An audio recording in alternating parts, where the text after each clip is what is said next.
Sabi nga sa'yo, natambukan ng pwede na lahat.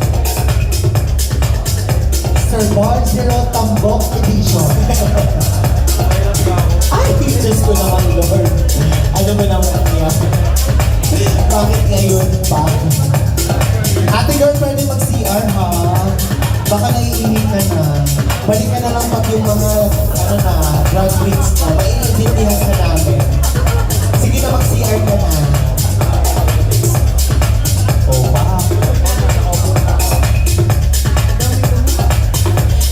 Grabe kung ang nalasa ng ulo ng balita ngayon.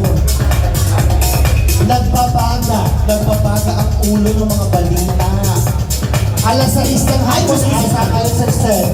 Diyos ba niyo, sir? Pakiramdam ko alas 6 na ng umaga. Time check, 6 a.m. At saka para sa may mga krayolang dala. Ano ba yun? Ganun po dapat.